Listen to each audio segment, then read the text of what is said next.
সম্মানিত দর্শক ও শ্রোতামণ্ডলী, আশা রাখি আপনারা সবাই আল্লাহ তাআলার মেহেরবানিতে ভালো আছেন। আমি মুফতি ফেরদৌস আজ আপনাদের সামনে আপনাদের সাথে শরীয়তের দৃষ্টিতে পুরুষ মহিলা উভয়ের চুল রাখা এবং কাটার বিধান নিয়ে আলোচনা করার চেষ্টা করব, যদি আল্লাহ রাব্বুল আলামিন আমাকে তৌফিক দান করেন। অনেক ভাই আমাদেরকে প্রশ্ন করেন যে ভাই, রাসূলুল্লাহ সাল্লাল্লাহু আলাইহি ওয়াসাল্লাম কিভাবে চুল রাখতেন? রাসূলুল্লাহ সাল্লাল্লাহু আলাইহি ওয়াসাল্লাম কিভাবে চুল কাটতেন?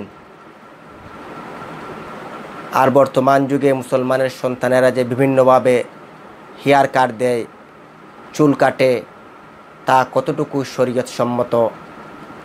আর যে মহিলা পার্লারে গিয়ে, বিউটি পার্লারে গিয়ে U cut, P cut, layer cut, আরও কত কাট এগুলা যে দেয়, শরীয়তের দৃষ্টিতে এই সমস্ত কাটের কি হুকুম হবে? তো ভাইরা,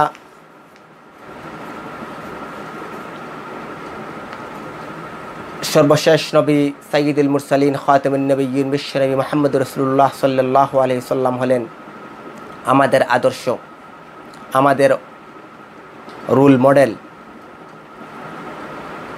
তিনি যে আমাদের সমস্ত জাহানের সমস্ত মুসলমানদের জন্য আদর্শ, অনুসরণীয়, অনুকরণীয়, সেই দিকে লক্ষ্য রেখে আল্লাহ সুবহানাহু ওয়া তাআলা পবিত্র কালামুল্লাহ শরীফের সূরা আহজাবের 21 নম্বর আয়াতে বলেন, আউযু বিল্লাহি মিনাশ শাইতানির রাজীম, বিসমিল্লাহির রহমানির রহিম, লাকাদ কানা লাকুম ফি রাসূলিল্লাহি উসওয়াতুন হাসানাতুন লিমান কানা ইয়ারজুল্লাহা ওয়াল ইয়াওমাল আখিরাহ ওয়া যাকারাল্লাহা কাসীরা।